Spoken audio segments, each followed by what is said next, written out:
Hello, my name is David Hume. I am a senior at Curry College looking to graduate in the spring of 2023. This is my final presentation, which is a brief look on the confusing case of Tourette syndrome. And yep, by David Hume. Let's get right into it.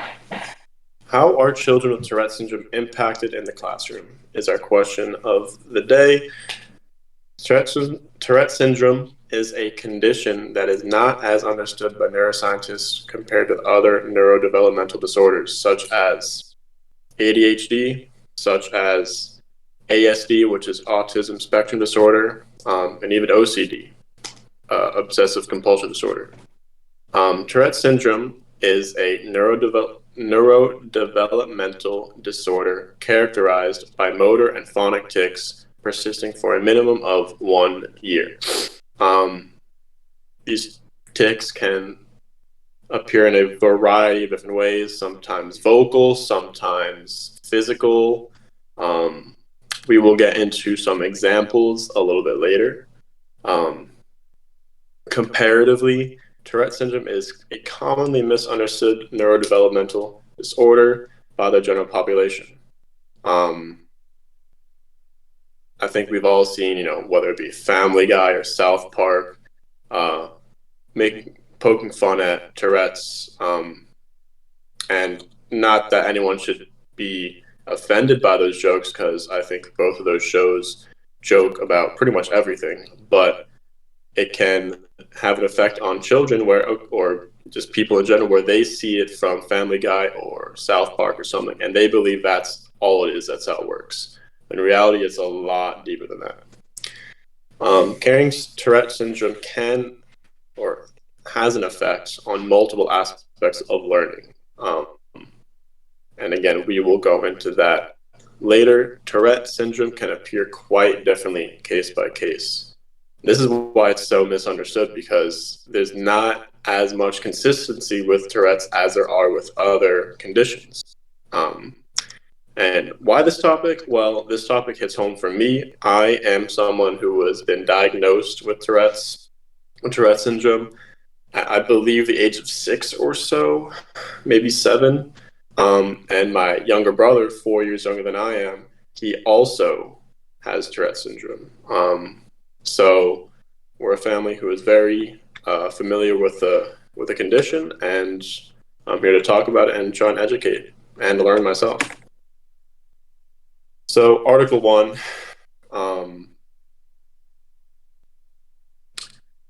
kind of a mouthful, so I will leave it. But the goal of the study, a study conducted by CH Journals, is to distinguish the executive function patterns between children with Tourette syndrome, attention deficit hyperactivity disorder, and multiple subtypes of ADHD, which consist of ADHD-C, which is attention deficit hyperactivity disorder combined, as well as attention deficit hyperactivity disorder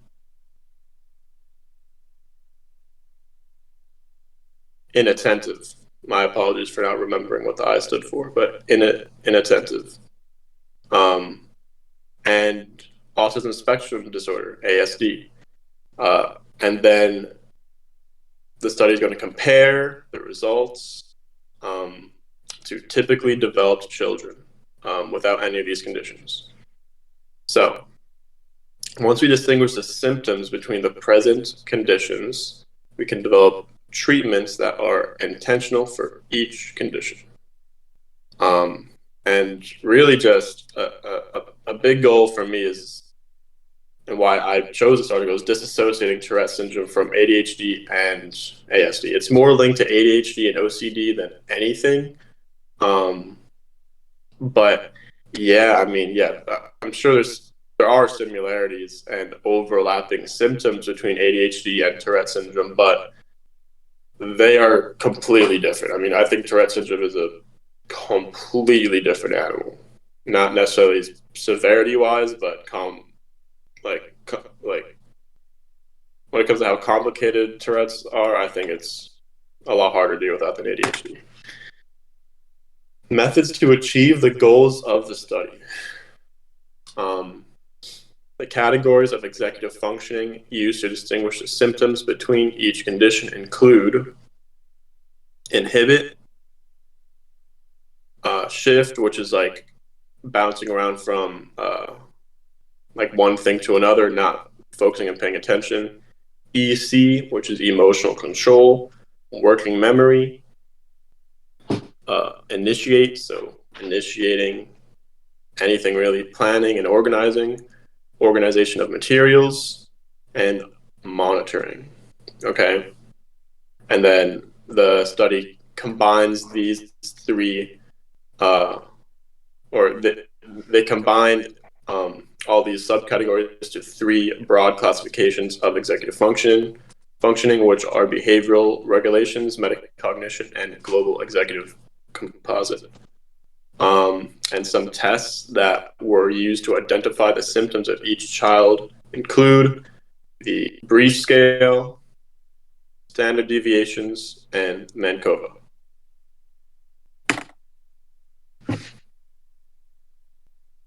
The results of the study. So the study concluded that children with Tourette syndrome, ADHD, combined ADHD, because I keep forgetting what it stands for, or ASD, each showed significantly more regulation problems on all scales compared to typically developed children. There was substantial overlap of symptoms between the clinical groups, TS, ADHD-C, ADHD-I, and ASD. Children with Tourette syndrome. Yeah. So the pattern is children with Tourette syndrome have more problems with emotional control and cognitive flexibility in relation to children with ASD. They also have more problems with emotional control than inhibitory control in relation to ADHD-C, and more problems with emotional control than planning/organizing in relation to ADHD-I. Okay? And I can actually attest to this. This is quite an interesting part, and it's very interesting being someone who has Tourette's myself, and I could apply it to my life, what I remember, and I have a brother as well who has it. This is absolutely true. I mean, I have three.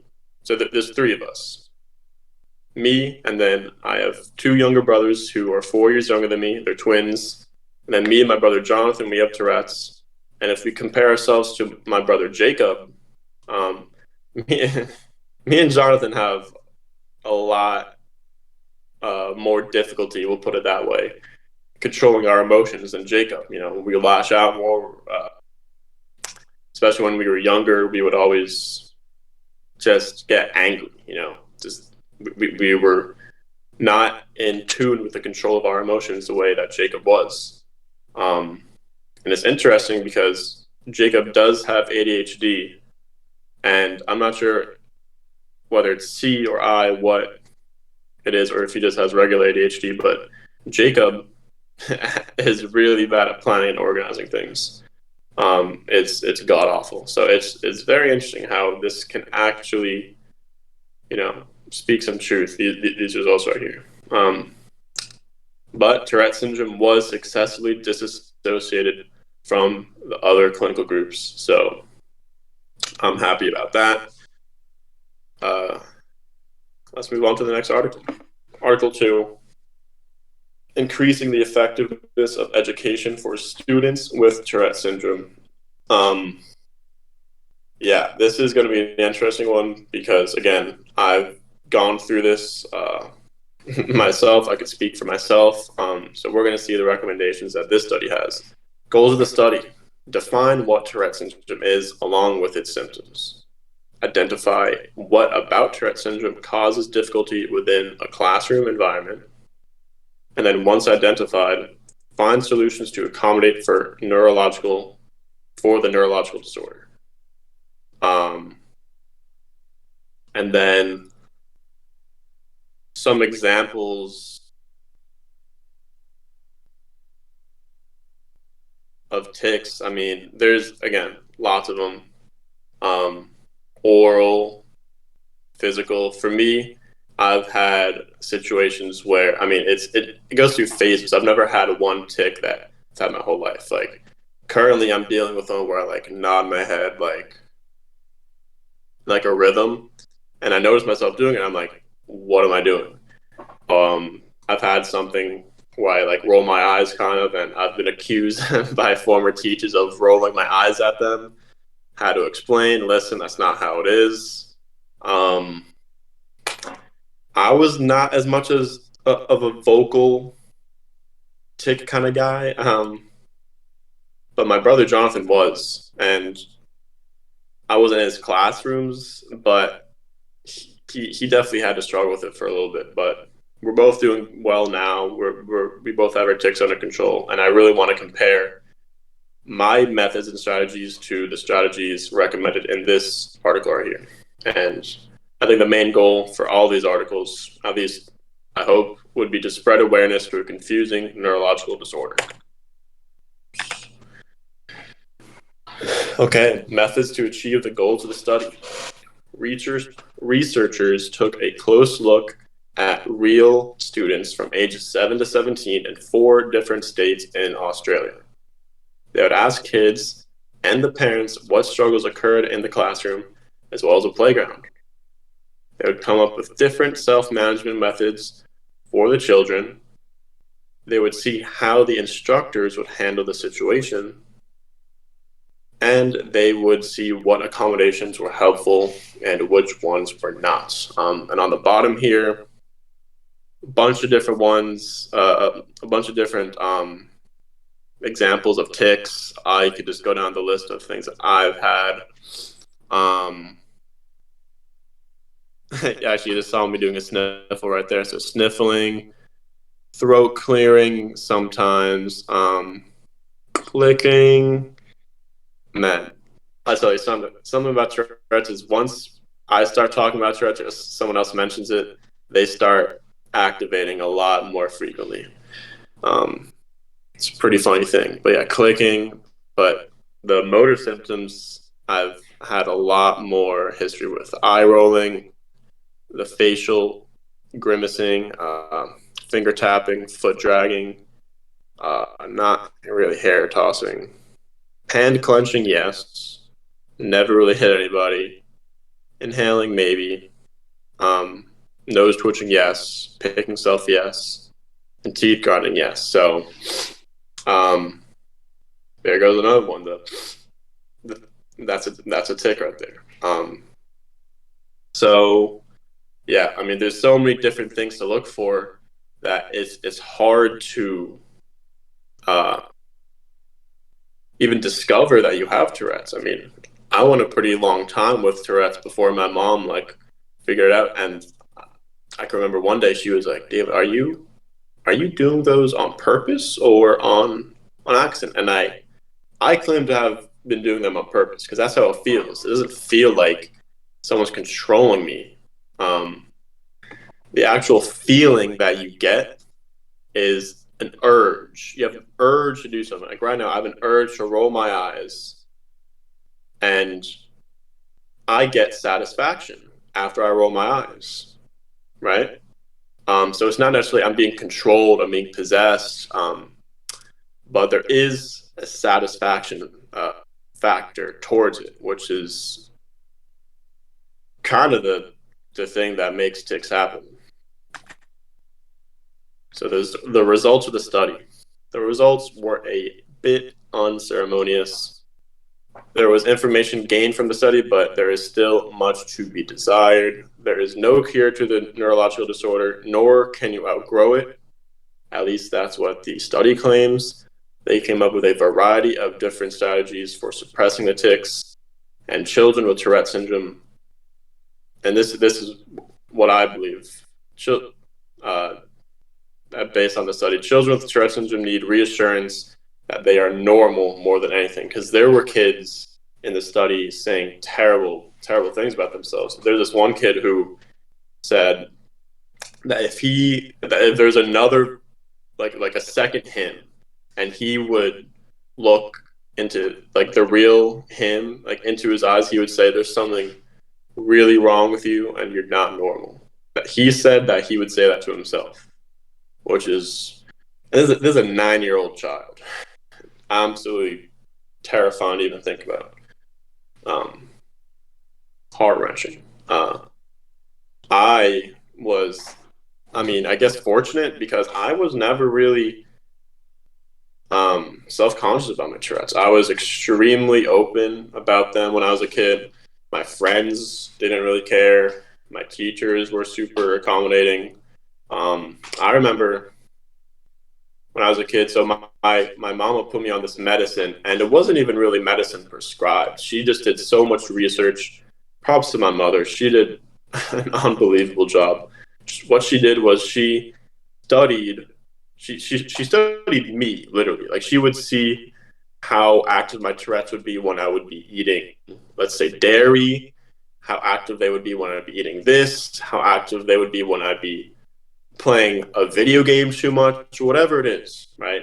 She would study these things and she's like, okay, we're gonna get you off dairy. I didn't consume dairy for years. She got me off gluten.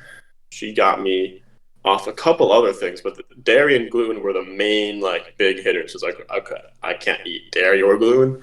All of a sudden, my diet is very, very strict, but had a major positive effect. I mean, my Tourette's were bad as a kid, but after that, after a rigorous and pretty strict diet, I mean, it still to this day, like it's uh it's had an effect because I mean I eat gluten and dairy now, but I mean if I never went through that diet when I was a kid, I might still have a more severe case of Tourette's right now.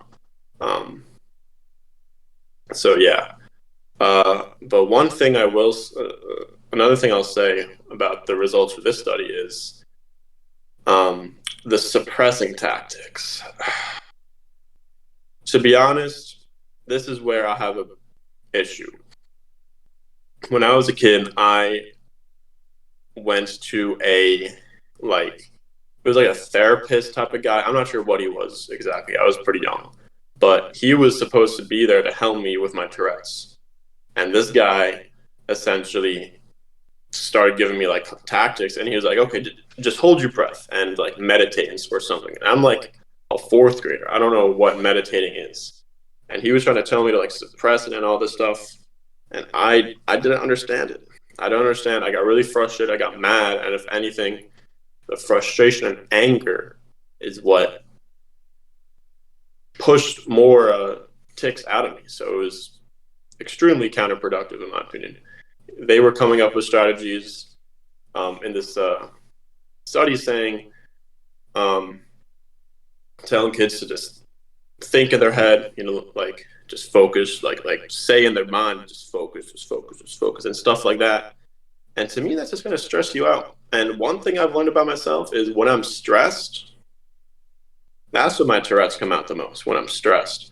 But when I'm living my life, being happy and free, not really worrying about much, I forget I have Tourette's. I mean, there's been so many times where like I've gone months of just being just happy, and then I like get a tick, and I'm like, oh, I forgot I even had Tourette's. Like it's a pretty awesome feeling, I'll tell you that.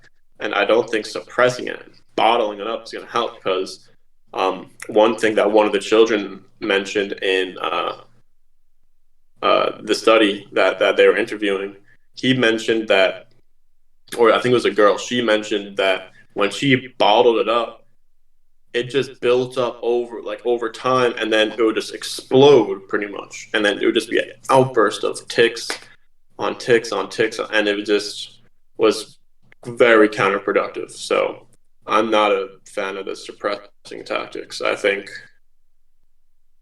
they got to come out. They got to come out. You got to be happy. You got to just live free. I think that's the only quote unquote cure. But you could say that for lots of things. I think depression, there's no cure to depression. You just got to do things that make you happy, make you forget what depression even is. I forget what Tourette syndrome is, and that is what helps me, to be honest. more than anything. So on to Article 3, a national profile of Tourette syndrome through 2011 and 2012. Goals of the study: to give educated estimates on how many children in the United States have Tourette syndrome, detail the health and functioning implications for Tourette syndrome, discover methods to improve the daily life of a child with Tourette syndrome, and to highlight co-occurring conditions, and to try and learn more about the mysterious neurological disorder that we still really don't know that much about. At least when it comes to the scientific realm. Methods to achieve the goals of the study. It was pretty straightforward. It was a survey via cell phone / landlines. And they just asked the parents questions about multiple things, whether they have been diagnosed with Tourette's, diagnosed with a bunch of other conditions, whether they have seen symptoms of Tourette's, all kinds of things. And right here, as it says, they compared the likelihood of other conditions between children with and without Tourette syndrome. And then they compared the health and functioning status between children with and without Tourette syndrome as well. And the results absolutely shocked me, at least some of them. So children with Tourette syndrome have a higher likelihood of also having diagnosed conditions such as ADHD, behavioral problems, which I can say that I probably have had, depression, I can say I've had anxiety, I can say I've had autism spectrum disorder, I don't believe I've had, and ADHD I also have, by the way. Learning disability, for sure. Developmental delay, probably. Intellectual disability, I mean, I don't think so, but I'm sure some people might disagree. Speech and language problems, for sure. Hearing or vision problems, no. Asthma, no. Bone and joint, muscle problems, brain injury, or concussion, no. But the study says that all of these diagnosed conditions are more likely to coexist with a child with Tourette syndrome compared to a child without it, which is wildly interesting. You know, when it comes to depression, behavioral problems, I understand. But when it comes to things like bone or joint muscle problems, I mean, that blows my mind, to be honest. And by the way, that it wasn't like close numbers. It was like substantially higher percentage in children with Tourette syndrome. And a result of the survey is 0.19% of children in the United States have had Tourette syndrome. The average age of diagnosis was 8.1 years. Not really shocked by either statistic here at all, to be honest with you. One thing I will say, and this kind of goes back to the Australian article, it's obviously a very, pretty rare condition, and the classroom is not the only place where children are in danger of failing. You know, like obviously it can cause distractions with. If I have a vocal tic, that can cause distractions. If I have more personal tics that other people can't really see, that can, cause myself to lose focus. There's tons and tons and tons of side effects towards Tourette syndrome. It's not just, oh, I'm going to yell every once in a while. That's not the worst of it at all. Your life can get hindered. But the place that you can also fail is socially. I mean, so many people, I'm sure. limit themselves because they have something like Tourette's, or it doesn't even have to be Tourette's, any sort of condition. But if you are someone with Tourette's, own it. That's you. That's who you are, and you're never going to change it. That's the reality. You're never going to freaking change it, you know? Only thing that's going to change is most likely your tics, and hopefully the frequency will go down as you age. But yeah, just the only advice I have, and it's going to come up in the conclusion, but to start my conclusion, the only advice I have is to stay healthy and do things that make you happy. It's the only way. So my conclusion. Interestingly, there were some contradictory evidence between the three sources, and one of those is the intellectual ability. Back in so for this article, for Article 3, it mentions how children with Tourette syndrome have a higher likelihood of having intellectual disability. Meanwhile, in the first article, it mentioned that there was no link to that whatsoever, and that children with Tourette syndrome were just as intelligent, basically the same IQ, all that stuff. So that was interesting to see. Another thing to note is Article 1 was made in 2017, and this article was made in 2011 and 2012, and the Australian one was, I believe, it was published in 2003. But anyways, none of these, and this is something that I think should be a more common thing, but none of these articles were conducted with the assistance of somebody who has Tourette syndrome themselves. If I am researching something, I feel like I would want somebody on the team that has the exact condition I'm researching. You know, it's like a bunch of white people making a Black History movie. Who's doing that? I'm sure it's happened before, and I'm sure they've been terrible, right? It doesn't work out, at least in my opinion. So, yeah, like if they had somebody who had it like me or whoever, they could actually say how it feels. And because at the end of the day, they're asking children how they feel, and they don't really know how they feel yet. I had no idea how to describe it. But the way I could describe it to people now is, yes, it is a urge that I have. I have the urge to like put my eyes facing up, close my eyes. Like it feels good. It has this weird satisfactory sensation. That's the only way I can describe it. But one of the articles mentions that's not how it works, and I'm thinking in my head, how do you know? But to be honest, another answer to that could be it's just completely different between different people, right? That could be 100% the case. Like my experience with Tourette's can be completely unique, but I digress.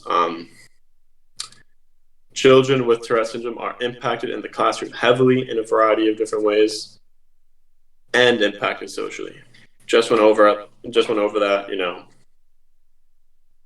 my advice is just to own who you are, no matter what you have. No matter if you have a disability, a dysphoria of any kind, you know, birth defect. Like you can't switch out your deck of cards or your hand for another person's hand.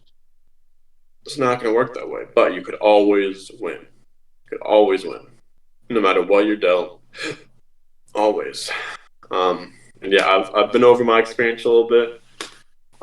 But yeah, I'm somebody who is, again, pretty passionate about helping, or at least trying to make a difference in the world of Tourette's, and trying to make sure people aren't alone and feel alone, because I know how that feels. You know,